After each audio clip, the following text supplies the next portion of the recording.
बुध हुए वक्री।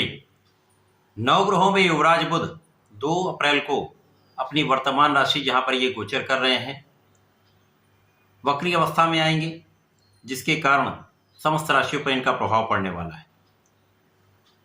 वक्री अवस्था एक ऐसी अवस्था जहां पर ग्रह अपने एक राशि पीछे की ओर गमन करना प्रारंभ करता है, अर्थात यहां पर बुध मेष राशि से मीन राशि की ओर गमन करना प्रारंभ करेंगे तथा 9 अप्रैल को यह मीन राशि में प्रवेश कर जाएंगे।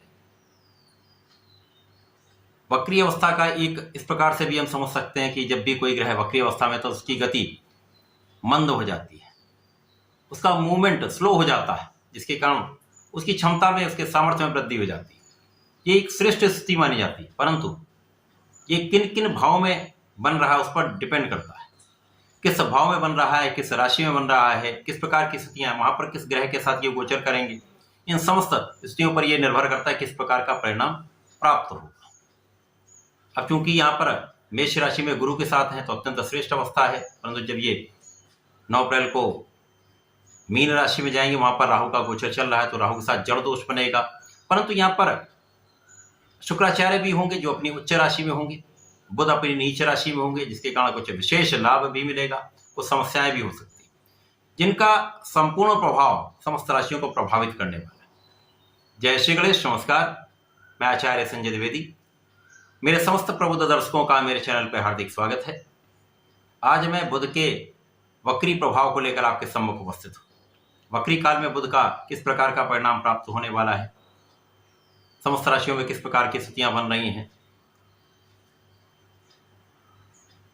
इस वक्री समय में बुध वर्तमान समय में जो गोचर कर रहे हैं वो मंगल की राशि में है। गुरु और बुध का आपसी संबंध बना हुआ है, जो कि महालाभदायक योग बना रहा है, महाबुद्धिमान योग बन रहा है, जो समस्त राशियों के लिए एक अच्छा संयोग है। निश्चित रूप से यहाँ पर महालाभकारी योग बन रहा है। बुध जब राहु के प्रभाव में जाएंगे तो वहां पर जड़ दोष बनेगा। जब अंशों का अंतर न्यून हो जाएगा तो ये समस्त प्रभाव मिलने वाला है, जिसके कारण बुध की जो कार्यकर्तृत्व के भाव है वो निर्बल हो जाएंगे। परंतु जब ये शुक्र के प्रभाव में जाएंगे तो यहाँ पर लक्ष्मी योग बन जाएगा, जो महाधनदायक योग है।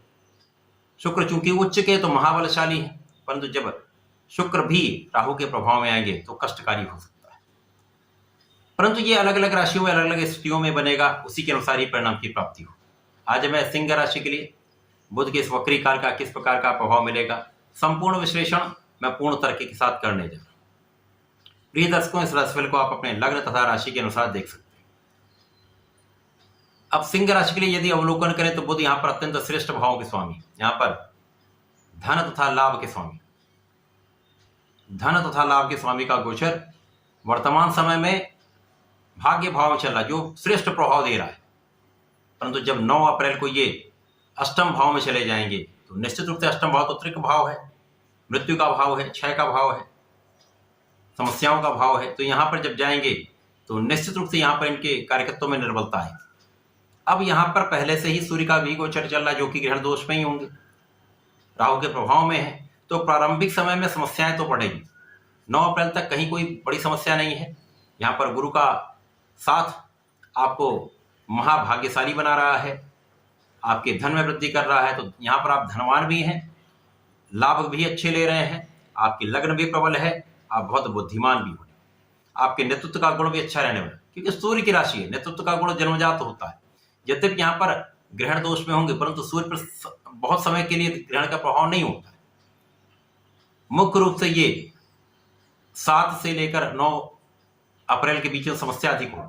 यहाँ पर कुछ शारीरिक कष्ट ही हो सकते हैं, सिर दर्द की समस्या हो सकती है, आंखों में कुछ समस्या हो सकती है, माइग्रेन जिनके साथ समस्या में है उनके लिए ये बढ़ सकता है, हड्डियों में कुछ दर्द की समस्या हो सकती है। यहाँ पर कुछ सावधान आपको रहना हो, क्योंकि सिंह राशि के लिए ये गोचर अष्टम भाव में हो रहा है तो कुछ कष्टकारी है। परंतु जब 14 अप्रैल को सूर्यदेव भाग्य भाव में चले जाएंगे तो स्थिति प्रबल हो जाएगी। जब बुध यहाँ पर आपको एक अच्छी मात्रा में धन दे रहे हैं, लाभ दे रहे हैं, व्यापारिक क्षेत्र में आपको आगे बढ़ा रहे हैं, नौकरी में आपको लाभ दे रहे हैं, पद का लाभ करा रहे हैं, साथ ही साथ यहाँ पर परिश्रम भी आपका अच्छा है, तो आपका ज्ञान भी बहुत अच्छा है, क्योंकि यहाँ पर ज्ञान के कारक गुरुदेव बृहस्पति भी हैं, धैर्य के कारक गुरुदेव बृहस्पति भी हैं, बुद्धि और कैलकुलेशन के कारक बुध है। तो श्रेष्ठ बुद्धि का यहाँ पर आप लाभ लेने वाले हैं। शिक्षा ज्ञान से विशेष लाभ लेंगे। जो लोग विद्यार्थी गण हैं तो शिक्षा में संपूर्ण सफलता मिलेगी, रिजल्ट बहुत अच्छा प्राप्त होगा। जब ये 9 अप्रैल को मीन राशि में आएंगे तो यहाँ पर दूषित हो जाएंगे। यहाँ पर सूर्य भी होंगे, लग्न के स्वामी दूषित है, बुध भी यहाँ पर दूषित है जो कि लाभ और धन के स्वामी। तो अचानक यहाँ पर आपका लाभ बाधित होता है।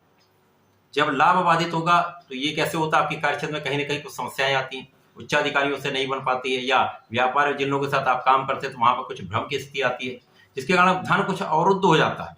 तो धन का उतना बड़ा लाभ आप नहीं ले पाते। रेगुलर धन की प्राप्ति का योग जो है वो क्षीण होता है। इसी प्रकार से आपका लाभ भी कम होता है। यहाँ पर वाणी भी आपकी कष्टकारी हो जाती है, क्योंकि वाणी से विवाद भी होता है। तो परिवार के बीच में भी आपके संबंध उतने अच्छे नहीं रहते, वाणी से विवाद होता है, परिसंपत्ति से भी आप लाभ नहीं ले पाते। परंतु जब ये सूर्यदेव 14 अप्रैल को भाग्य भाव में आएंगे तो भाग्य की प्रबलता प्राप्त होगी, श्रेष्ठ लाभ यहाँ पर आपको मिलने लगेगा। जब भाग्य साथ देता तो कहीं ना कहीं काम बनने लगते हैं, अवरुद्ध कार्य भी बनने लगते हैं। उसके बाद बुध और राहु के बीच के अंशों का अंतर बढ़ जाएगा। इसके पश्चात जब 14 अप्रैल को सूर्य भाग्य भाव में आ जाएंगे तो भाग्य प्रबल हो जाएगा, भाग्य का संपूर्ण साथ मिलेगा, लग्न प्रबल हो जाएगी, शारीरिक कष्ट दूर हो जाएंगे, संपूर्ण रूप से बलशाली स्थिति हो जाएगी। जब लग्न प्रबल हो जाती तो जो तात्कालिक जो गोचर होता है उसमें कुछ समस्याएं भी होती तो उनसे आप पार पा लेते हैं।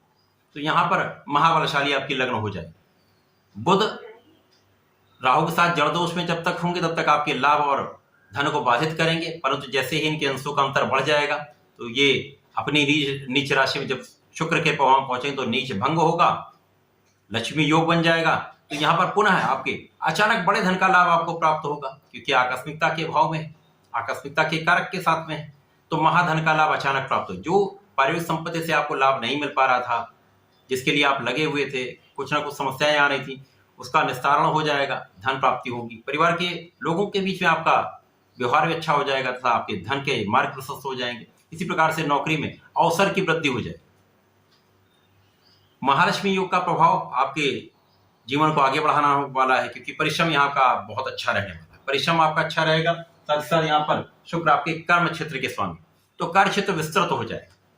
इस समय में अष्टम भाव में होकर भी बुध का प्रभाव आपको अच्छा लाभ देने वाला है। शुक्र के साथ संयोग आपको विशेष लाभ की वृद्धि करने वाला है, परंतु यहाँ पर आपको व्यसनों से बचना होगा, अपने भोग विलास से आपको बचना होगा। यहाँ पर इन पर नियंत्रण रखेंगे तो समय का आप अच्छा लाभ ले पाएंगे, क्योंकि धन अचानक प्राप्त होगा तो विलासिता बढ़ जाती है, विलासिता के कारण रोग की संभावना बढ़ जाती है, विवाद की संभावना बढ़ जाती है। तो इनसे दूर रहेंगे, जितना दूर रहेंगे उतना आपको लाभ बढ़ता जाएगा। तो इस पूरे समय में वक्री बुध का प्रभाव प्रारंभिक समय में कष्टकारी है।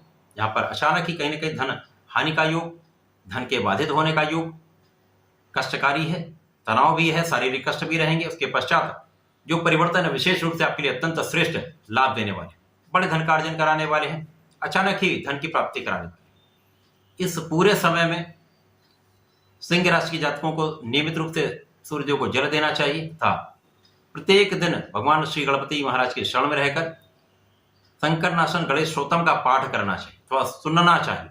यदि सुन भी लेते हैं तो भी विशेष लाभ मिलेंगे। ओम गंगणपतये नमः का यदि जाप करके घर से निकलेंगे तो कार्य सिद्ध हो जाएगा। तो ऐसा करके समय का लाभ लें। धन्यवाद, नमस्कार।